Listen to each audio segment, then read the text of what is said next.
ওই ব্যক্তির কথার থেকে উত্তম কথা আর কার হতে পারে যে মানুষদেরকে আল্লাহর দিকে ডাকে।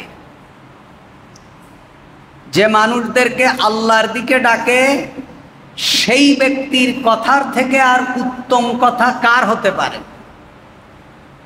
আল্লাহর দিকে ডাকার সাথে সাথে ওয়া আমিলা সালিহা, এবং নিজে নেক আমল করে। শুধু মানুষদেরকেই ডাকে না, মানুষদেরকে শুধু আহ্বান করে না, মানুষদেরকে ভালো পথের দিকে শুধু ডাকে না, বরং নিজেও সেই কাজে অভ্যস্ত, নিজেও নেক আমল করে।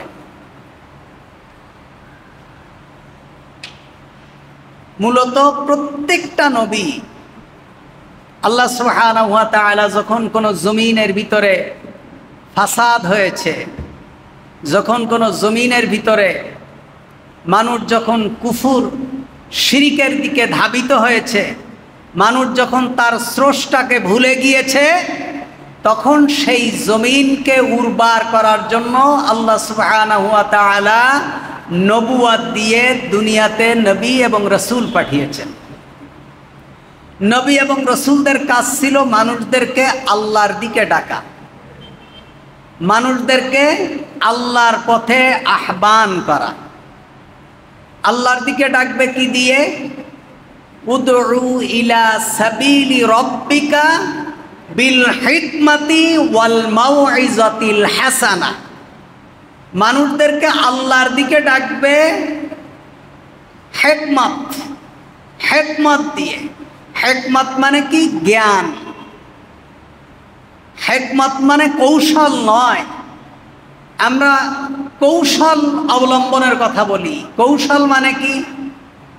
মানে হলো, এখানে যদি আমি একটা অন্যায় চলছে, আমি যদি হঠাৎ করে এসে বলি যে এটা অন্যায় না, তাহলে ফাসাদ সৃষ্টি হবে, কৌশল অবলম্বন করো। এই কৌশল, হিকমতের অর্থ কৌশল করতে গিয়ে যে মসজিদে বেদাত চলে সে মসজিদে চলতেই আছে, যে মসজিদে শিরিক চলে সে মসজিদে শিরিক চলতেই আছে, যে সমাজের ভিতরে কুফুর চলে সে সমাজে কুফুর চলতেই আছে। চিন্তা করে এটার বিরুদ্ধে যদি কিছু বলি তাহলে ফাসাদ সৃষ্টি হবে। এজন্য হিকমত, হিকমতের অর্থ এটা নয়। উদউ ইলা সাবিল রব্বিকা বিল হিকমা। হিকমত অর্থ হলো জ্ঞান, তাওহীদের জ্ঞান, ওহীর জ্ঞান, কোরআনের জ্ঞান। আল্লাহ প্রদত্ত জ্ঞান দিয়ে মানুষদেরকে আল্লাহর দিকে ডাকো, ওয়াল মাউইজাতিল হাসানা, এবং উত্তম পন্থায়, উত্তম ভাষা, উত্তম কৌশল, উত্তম পদ্ধতি ব্যবহার করো মানুষকে আল্লাহর দিকে ডাকার জন্য। মানুষদেরকে আল্লাহর দিকে ডাকার জন্য তাকে গালিগালাজ করা, তার বিরুদ্ধে কুচ্ছ রটনা করা, তাকে হেয় প্রতিপন্ন করা, তাকে মিথ্যা তহমাত দেওয়া, এটা করা যাবে না। উত্তম যারা দাঈর কাজ করবে, যারা মানুষদেরকে আল্লাহর দিকে ডাকবে, এদের ভাষা হবে উত্তম, এদের কর্মকাণ্ড হবে উত্তম, এদের সামাজিক অবস্থা হবে উত্তম, এদের ইনকামের ব্যবস্থা হবে উত্তম। উত্তম মানুষগুলো মানুষদেরকে উত্তম রাস্তার দিকে ডাকবে। আপনি নিজেই অনুত্তম, আপনি নিজেই ভালো না, আপনার মুখের ভাষা ভালো না, আপনার জ্ঞান নেই, আপনি মানুষদেরকে কিভাবে আল্লাহর দিকে ডাকবেন? জন্য আল্লাহ তাআলা বলছেন মানুষদেরকে ডাকার জন্য দুটো জিনিস লাগবে। যারা এই দাওয়াতি কাজ করবে, মানুষদেরকে আল্লাহর রাস্তার দিকে যারা ডাকবে, যারা মানুষদেরকে আল্লাহর রাস্তার দিকে আহ্বান করবে, এদের দুটো জিনিস লাগবে। এক হলো জ্ঞান, জ্ঞান লাগবে। মূর্খ, আজকে তো চেয়ারগুলো দখল করে আছে মূর্খ মানুষেরা। মূর্খ যাদের কোনো জ্ঞান নেই, এরা উল্টাপাল্টা বক্তব্য, উল্টাপাল্টা কথাবার্তা বলে মানুষদেরকে বিভ্রান্ত করে। জ্ঞান, দাওয়াতি কাজের জন্য প্রথম তাকে জ্ঞান থাকতে হবে, কোরআন হাদিসের সঠিক জ্ঞান তার থাকতে হবে, এবং উত্তম উত্তম পদ্ধতি তার জানতে হবে, তার ট্রেনিং থাকতে হবে কিভাবে মুহাম্মাদুর রাসূলুল্লাহ সাল্লাল্লাহু আলাইহি ওয়াসাল্লাম এবং সাহাবীরা মানুষদেরকে দ্বীনের দিকে আহ্বান করেছিলেন, এই জ্ঞান তার থাকতে হবে। যদি এই জ্ঞান না থাকে তাহলে সে মানুষদেরকে দাঈর কাজ করতে পারবে না। আল্লাহ তাআলা বলছেন ওয়ালা তাস্তাবিল হাসানাতু ওয়ালা সাইয়্যাহ, ভালো এবং মন্দ কখনো এক হতে পারে না। ভালো এবং খারাপ কখনো এক হতে পারে না। ইদফা বিল্লাতি হিয়া আহসান, আল্লাহ তাআলা দাওয়াতের কৌশল শিখিয়েছেন। দাওয়াতের কৌশল ইদফা বিল্লাতি হিয়া আহসান, মন্দকে প্রতিহত করো উত্তম দিয়ে। মন্দকে প্রতিহত করো কি দিয়ে? উত্তম দিয়ে। আপনি একজনকে বলছেন যে ভাই মাজারে সিজদা দেওয়া যাবে না, সে আপনাকে বলছে তুমি হলে ইহুদিদের দালাল, তুমি হলে ওলি আল্লাহ বিরোধী লোক, তোমাকে গালি দিচ্ছে। তুমি বলবা ভাই আমি মুহাম্মাদুর রাসূলুল্লাহ সাল্লাল্লাহু আলাইহি ওয়াসাল্লামের একটা হাদিস তোমাকে শোনাচ্ছি, তুমি আমাকে গালি দাও, আমার কিচ্ছু যায় আসে না। কারণ আল্লাহ রাসূল সাল্লাল্লাহু আলাইহি ওয়াসাল্লাম বলেছেন আকাশের নিচে জমিনের উপরে যদি আমি কাউকে সিজদা করার পারমিশন দিতাম আল্লাহ ব্যতীত, তাহলে পৃথিবীর সমস্ত সন্তানদেরকে বলতাম তোমার পিতামাতাকে সিজদা দাও, আর স্ত্রীদেরকে বলতাম স্বামীকে সিজদা দাও। তার মানে হলো আকাশের নিচে জমিনের উপরে এক আল্লাহ ছাড়া আর কাউকে সিজদা দেওয়া যাবে না, হারাম। আমি আপনাকে শুধু মুহাম্মাদুর রাসূলুল্লাহ সাল্লাল্লাহু আলাইহি ওয়াসাল্লামের এই কথাটা শোনাচ্ছি। আপনি যখনই কারো সামনে কোনো সমাজ যখন নষ্ট হয়ে যায়, কোনো সমাজের মানুষেরা যখন নষ্ট আমলের মধ্যে ডুবে যায়, যখন সমাজের মানুষেরা মিথ্যার মধ্যে ডুবে যায়, তখন সেই সমাজে যদি আপনি একটা সত্য উপস্থাপন করেন, তখন বলবে কি যে তুমি নতুন কিছু নিয়ে এসেছো, তুমি নতুন কিছু নিয়ে এসেছো, তুমি মনে হয় আমাদের মাযহাবের লোক না, তুমি মনে হয় আমাদের বাপদাদা আমরা সারা জীবন যেটা করে এসেছি তুমি মনে হয় সেটার বিরোধী, অন্য কোনো ফেরকা, অথবা তুমি হয়তো বা ইসরায়েলের টাকা খেয়ে এখানে আসছো আমাদের মুসলমানদের বিরুদ্ধে ষড়যন্ত্র করার জন্য। নাউজুবিল্লাহি মিন যালিক, বলে না এমন? এজন্য আল্লাহ তাআলা বলছেন ইদফা বিল্লাতি হিয়া আহসান, মন্দকে প্রতিহত করো উৎকৃষ্ট দ্বারা। তোমাকে মানুষ গালি দিচ্ছে, তুমি তার গালি শুনবে না। আমি শুনছিলাম একটা বয়ানের ভিতরে, আমি তো সব ধরনের বয়ানই শুনি, না শুনলে বুঝবো কিভাবে যে আলেমরা কত ধরনের কথা বলে। তাবলীগের যিনি প্রতিষ্ঠাতা ইলিয়াস সাহেব রাহিমাহুল্লাহ, মানুষের ভুল ত্রুটি থাকতেই পারে, কোনো মানুষের ভুল ত্রুটি থাকতেই পারে, এজন্য একটা মানুষের কিছু ভুলের জন্য তার সবগুলোকে আমরা খারাপ বলবো না।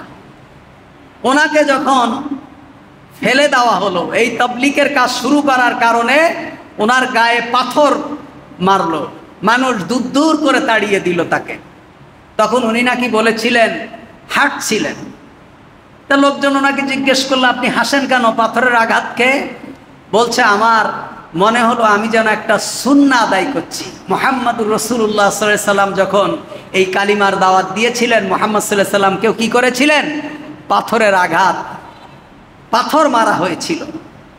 তা ইদফা বিল্লাতি হিয়া আহসান, আপনি যখন কোনো সমাজে যখন একটা সত্য প্রচার করতে চাইবেন, তখন সেই সমাজের অসত্যর মধ্যে যারা ডুবে থাকে, অন্যায়ের ভিতরে যারা গা ভাসিয়ে চলে, তারা আপনাকে বিভিন্ন ধরনের মিথ্যা তহমাত, আপনাকে গালিগালাজ করবে, আপনার বিরুদ্ধে বিভিন্ন ধরনের কথা বলবে। আল্লাহ তাআলা বলছেন তখন তোমরা কি করবা? তোমরা যারা দাওয়াতি কাজ করো তোমরা কি করবা? ইদফা বিল্লাতি হিয়া আহসান, তোমরা মন্দকে প্রতিহত করো উৎকৃষ্ট দ্বারা। তাদের গালির জবাবে তুমি গালি দিও না, তার বেফায়সা কথার জবাবে তোমরা বেফায়সা কথাবার্তা বলো না। তারা তোমাকে মিথ্যা কথা বললে তুমি তাদের বিরুদ্ধে মিথ্যা ছুড়ে দিও না, বরং তুমি উত্তম যেটা সেটা দিয়ে তাদের অন্যায়ের প্রতিহত করো। তাহলে কি হবে? ফাইদাল্লাযী বাইনাকা ওয়া বাইনাহু আদাওয়াতুন কাআন্নাহু ওয়ালিয়্যুন হামীম। তাহলে কি হবে? তোমার সাথে যার শত্রুতা আছে সে হয়ে যাবে তোমার অন্তরঙ্গ বন্ধু।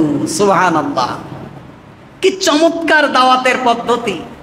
এই পদ্ধতি, এই কৌশল অবলম্বন করেছিলেন মুহাম্মাদুর রাসূলুল্লাহ সাল্লাল্লাহু আলাইহি ওয়াসাল্লাম। ফাইদাল্লাযী বাইনাকা ওয়া বাইনাহু আদাওয়াতুন কাআন্নাহু ওয়ালিয়্যুন হামীম। তুমি যদি এই উত্তম পন্থা অবলম্বন করো যে অন্যায়, অসত্যটা, মন্দ প্রতিহত করো উৎকৃষ্ট দিয়ে, তাহলে যে তোমার শত্রু ছিল সে তোমার বন্ধুতে পরিণত হয়ে যাবে। সুবহানাল্লাহ। মুহাম্মাদুর রাসূলুল্লাহ সাল্লাল্লাহু আলাইহি ওয়াসাল্লাম যখন কালিমার দাওয়াত দিতে আসলেন, মক্কার সমস্ত মানুষগুলো মুহাম্মদ সাল্লাল্লাহু আলাইহি ওয়াসাল্লামের কি ছিল? বিরোধী ছিল। একমাত্র ব্যক্তি যিনি জমিনে এসেছেন, একমাত্র ব্যক্তি যিনি কালিমার দাওয়াত নিয়ে কেউ নেই তার পাশে, কেউ নেই। হেরা গুহার থেকে এসে বললেন, ইয়া আইয়ুহান নাস কুলু লা ইলাহা ইল্লাল্লাহু তুফলিহুন। তার ডানে বায়ে সামনে পিছনে সব শত্রু, কেউ নেই, উনি একা। কি বললেন? ইয়া আইয়ুহান নাস কুলু লা ইলাহা ইল্লাল্লাহু তুফলিহুন। এমন বক্তৃতার মঞ্চে দাঁড়িয়ে বললেন, হে মানুষ সকল শোনো, তোমরা লা ইলাহা ইল্লাল্লাহ বলো, তাহলে তোমরা সফল কাম হবে। মুহাম্মদ সাল্লাল্লাহু আলাইহি সাল্লামের সব বন্ধুরা, যারা মুহাম্মদ সাল্লাল্লাহু আলাইহি সাল্লামের আপন ছিলেন, তার এক আহ্বানে সমস্ত মানুষ জড়ো হলো, সবাই তার শত্রুতে পরিণত হয়ে গেল। মুহাম্মদ সাল্লাল্লাহু আলাইহি সাল্লাম যখন মক্কা কাবার সামনে সালাতে সিজদা দিতেন, তখন আবু জাহেল উট জবাহ করলে যে ভুঁড়ি, এই ভুঁড়ি, পচা উটের ভুঁড়ি মুহাম্মাদুর রাসূলুল্লাহ সাল্লাল্লাহু আলাইহি সাল্লামের মাথার উপরে চাপায় দিতেন। এই বিরাট ভুঁড়ির ভারে মুহাম্মদ সাল্লাল্লাহু আলাইহি সাল্লাম সিজদা থেকে মাথা উঠাতে পারতেন না। মুহাম্মদ সাল্লাল্লাহু আলাইহি সাল্লাম নামাজ পড়তে যাইতেন, সালাত আদায় করতে যাইতেন, রাস্তার মধ্যে তাকে বাচ্চা লেলিয়ে দেওয়া হতো। মুহাম্মদ সাল্লাল্লাহু আলাইহি সাল্লাম রাস্তা দিয়ে হাঁটতেন, বাচ্চারা তাকে পাগল বলতো, তার দিকে পাথর ছুঁড়ে মারত। ইদফা বিল্লাতি হিয়া আহসান। আল্লাহ রাসূল সাল্লাল্লাহু আলাইহি ওয়াসাল্লাম তাদের সকল ষড়যন্ত্র এবং সকল বিরোধিতার মোকাবেলা করেছে কি দিয়ে? উত্তম পন্থা দিয়ে। আজকে তার ফলশ্রুতিতে গোটা দুনিয়ায় মুসলমান এমন কোনো ভূখণ্ড নেই যেই ভূখণ্ডে কালিমা পড়ার মতো মানুষ নেই, এমন কোনো ভূখণ্ড পৃথিবীতে নেই। সুবহানাল্লাহ। এবং কি হয়ে গেল? যারা মুহাম্মাদুর রাসূলুল্লাহ সাল্লাল্লাহু আলাইহি ওয়াসাল্লামের ঘোর শত্রু ছিলেন, তারা বন্ধুতে পরিণত হয়ে গেছে। মুহাম্মদ সাল্লাল্লাহু আলাইহি ওয়াসাল্লাম তার দাওয়াতের কৌশল ছিলেন এমন, দাওয়াত যত বেশি হবে, সমাজের ভিতরে দাওয়াতের কাজ যত বেশি হবে, তত ইসলামের প্রচার এবং প্রসার তত বেশি হবে। আজকে দাওয়াত যদি না থাকতো তাহলে আপনারা বুঝতেন কিভাবে? আমরা বুঝতাম কিভাবে? সুতরাং দাওয়াতের পদ্ধতি, এবং এই দাওয়াতের পদ্ধতি হতে হবে উত্তম। আপনারাও দাওয়াতি কাজ করবেন, আপনারা যারাই পারেন, যাদের যতটুকু এলেম আছে, বাল্লিগু আন্নি ওয়ালাউ আয়া। আল্লাহ রসুল বলছেন, তুমি যদি একটা আয়াতও জানো, একটা বিষয় সম্পর্কে জানো, আরেকজনকে জানিয়ে দাও। আপনি একটা কথা অথেন্টিক সহি, যদি আপনি একটা কথা জানেন, আপনার ভাইয়ের কাছে পৌঁছায় দেন। আপনার ভাইকে আপনি ডেকে নিয়ে আসেন, কিয়ামতের দিন আপনার ওই ভাই আপনার দাওয়াতের কারণে যদি আল্লাহর আযাব থেকে নাজাত পায় এবং জান্নাতি হয়, তাহলে আল্লাহ তাআলা হয়তোবা ওই ভাইয়ের কারণে আপনাকেও আল্লাহ জান্নাতি করে দিতে পারেন। সুবহানাল্লাহ। দাওয়াতি কাজের পদ্ধতি হলো উত্তম জ্ঞান এবং উত্তম ভাষা দিয়ে, এবং কোনো ধরনের নোংরা ভাষা ব্যবহার করা যাবে না। আমরা আজকে দাওয়াত দিতে গেলে চেয়ার একটা পাইলেই মঞ্চের ভিতরে দাঁড়িয়ে বসে অমুক খারাপ, তমুক খারাপ, অমুক ভালো না, গালি গালাজ, বেফায়সা কথাবার্তা, চ্যালেঞ্জ ছুড়ে দেওয়া, এগুলো মুহাম্মদুর রাসূলুল্লাহ সাল্লাল্লাহু আলাইহি ওয়াসাল্লাম এই দাওয়াতের পদ্ধতি আমাদেরকে শিখাননি। রাসূল সাল্লাল্লাহু আলাইহি ওয়াসাল্লামের এই পদ্ধতি অবলম্বন করার কারণে কাফেররা যারা শত্রু ছিল তারা কিভাবে বন্ধু হয়ে গেল। আল্লাহ রাসূল সাল্লাল্লাহু আলাইহি ওয়াসাল্লাম একদিন বক্তৃতা দিচ্ছিলেন মসজিদে নববীতে। হযরত ওমর, আবু বকর, উসমান, সাহাবীরা সব মসজিদে নববীতে। একজন ইহুদি মসজিদে নববীতে এসে দাঁড়িয়ে প্রসাব করা শুরু করলেন। হযরত ওমর রাদিয়াল্লাহু তাআলা আনহু রাগে খিটখিট করছে। আমরা হলে কি করতাম? আমরা হলে মনে করতাম তাকে মেরে ফেলে দেওয়াই মনে হয় উত্তম জিহাদ। কি মনে করতাম? তাকে মেরে ফেলে দেওয়া উত্তম জিহাদ। আর তাকে যে মসজিদে পেশাব করে তারে যদি মেরে ফেলে দিতে পারি তাহলে মনে আমরা বেহেশতে চলে যাব।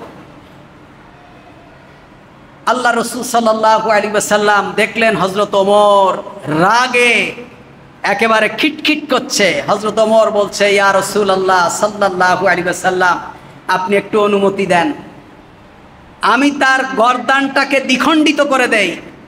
এত বড় স্পর্ধা যে মুহাম্মাদুর রাসূলুল্লাহ সাল্লাল্লাহু আলাইহি ওয়াসাল্লাম মসজিদে নববীতে উপস্থিত, আমরা সাহাবীরা উপস্থিত, সে ব্যক্তি মসজিদে নববীতে দাঁড়িয়ে প্রসাব করছে। এত বড় স্পর্ধা। আল্লাহ রাসূল সাল্লাল্লাহু আলাইহি ওয়াসাল্লাম বললেন, ওমর না, তাকে মাঝপথে বাধা দিও না। সে প্রসাব করছে, যদি তাকে মাঝপথে বাধা দাও, প্রসাব বন্ধ হয়ে যায়, তাহলে সে ব্যক্তি অসুস্থ হয়ে যাবে। ইদফা বিল্লাতি হিয়া আহসান, মন্দকে প্রতিহত করো উত্তম দিয়ে। আল্লাহ রাসূল বললেন, প্রসাব শেষ করতে দাও। ইহুদি তার প্রসাব শেষ করলো মসজিদে নববীতে। আল্লাহ রাসূল সাল্লাল্লাহু আলাইহি ওয়াসাল্লাম তাকে ডাকলেন, ডেকে বললেন, তুমি কোন ধর্মের? বললেন, আমি ইহুদি ধর্মের। বললেন, তোমার তো একটা উপাসনালয় আছে। বলছে, হ্যাঁ আছে। তোমার উপাসনালয়ে গিয়ে যদি কেউ এ কাজটা করত, তাহলে তুমি তার সাথে কি ব্যবহার করতে এবং তোমার কেমন লাগতো? এই কথা বলার সাথে সাথে সেই ইহুদি বলল, যে ইয়া রাসূলুল্লাহ সাল্লাল্লাহু আলাইহি ওয়াসাল্লাম, আপনার বিরুদ্ধে সারা জীবন যা শুনেছি সব মিথ্যা। ইয়া রাসূলুল্লাহ সাল্লাল্লাহু আলাইহি ওয়াসাল্লাম, আপনি যদি শুধু অর্ডার দিতেন তাহলে তো আমার গলা এবং শরীর আলাদা হয়ে যেত। ইয়া রাসূলুল্লাহ সাল্লাল্লাহু আলাইহি ওয়াসাল্লাম, আপনি এত উত্তম, আপনার ব্যবহার এত উত্তম, আপনার কৌশল এত উত্তম, আপনি এমন একজন উত্তম মানুষ, আমাকে কালেমা পড়িয়ে দিন, আমি মুসলমান হব, আমি আর ওই ধর্মে থাকতে চাই না। সুবহানাল্লাহ। এটা হলো দাওয়াতি কৌশল। দাওয়াতের জন্য, মানুষদেরকে ডাকার জন্য সর্বপ্রথম আপনার মুখের ভাষা ভালো হতে হবে। আপনার মুখের ভাষা ভালো হতে হবে। আপনি যদি আপনার মুখের ভাষা যদি ভালো না হয়, আমাদের মুখের ভাষা কত ভালো, এখন তো ইউটিউব ইন্টারনেট খুললেই আমরা দেখতে পাই। বিরাট বড় আল্লামা, আন্তর্জাতিক খ্যাতিসম্পন্ন মুফাসসিরে কোরআন, তার মুখের ভাষা শুনলে মনে হয় যে কোনো একটা নর্দমা থেকে উঠে এসেছে মঞ্চের ভিতরে। কোনো ভালো ঘরের সন্তান হলে এইভাবে অশ্লীল ভাষায় একজন মানুষ আরেকজন মানুষকে এভাবে ডাকতে পারে না, আহ্বান করতে পারে না। বিশ্রী ভাষা। এভাবে ভাষায় মুহাম্মাদুর রাসূলুল্লাহ সাল্লাল্লাহু আলাইহি ওয়াসাল্লাম আমাদেরকে শিখাননি। আল্লাহ রাসূল সাল্লাল্লাহু আলাইহি ওয়াসাল্লাম যখন ইন্তেকাল করলেন, এক বেদুইন তো বোঝেন, বেদুইন হলো গ্রাম্য মানুষ। এদেরকে বেদুইন বলা হয় যারা বস্তিতে থাকে, কলোনি। আমাদের দেশে বলে না কলোনি। এই বস্তিতে, গ্রামে যারা একেবারেই গ্রাম্য বেদুইন, অশিক্ষিত, অসচ্ছল পরিবেশে যারা বড় হয়, এমন একজন বেদুইন শুনলেন যে মুহাম্মাদুর রাসূলুল্লাহ সাল্লাল্লাহু আলাইহি ওয়াসাল্লাম ইন্তেকাল করেছে। এটা শোনার পরে উনি ছুটে মসজিদে নববীতে আসলেন। মসজিদে নববীতে এসে গড়াগড়ি দিয়ে কান্নাকাটি শুরু করে দিলেন। মসজিদে নববীতে বুক ফাটা আর্তনাদ, গড়াগড়ি দিয়ে কাঁদছেন। সাহাবীরা বলছেন, তুমি কে হো যে এভাবে মসজিদে নববীতে এসে গড়াগড়ি দিয়ে কান্নাকাটি শুরু করেছো? তখন বলছে, শোনো, আমি একজন বেদুইন। আমি কাঁদছি এ কারণেই যে আজকে মানবতার এক মহান নায়ক পৃথিবীর থেকে বিদায় হয়ে গেছে। মানবতার এক মহান নায়ক পৃথিবীর থেকে বিদায় হয়ে গেছে। আমি একজন সাধারণ বেদুইন। যদি এই মানবতার মহান নায়কের দেখা যদি আমি না পেতাম, তাহলে কালিমা গ্রহণ করা কিংবা মুসলমান হওয়া আমার পক্ষে সম্ভব ছিল না। একদিন মসজিদে নববীর ভিতরে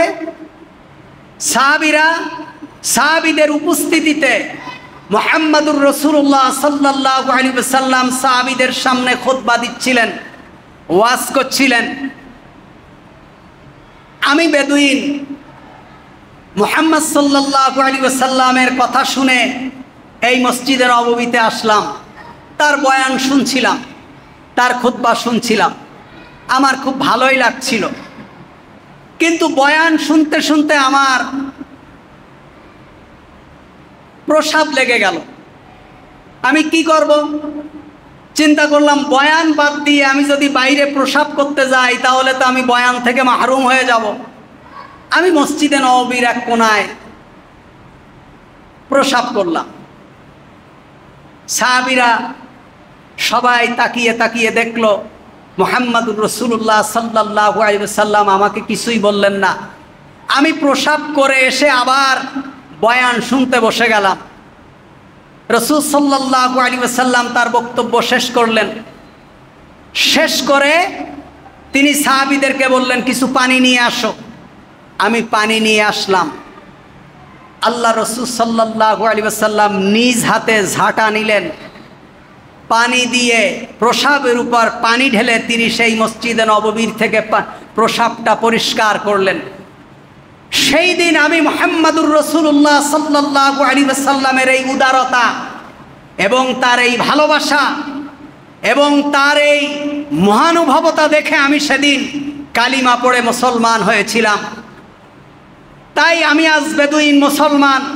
সুতরাং এই মুহাম্মাদুর রাসূলুল্লাহ সাল্লাল্লাহু আলাইহি ওয়াসাল্লাম পৃথিবীর থেকে চলে গিয়েছে, এটা আমি সহ্য করতে পারছি না।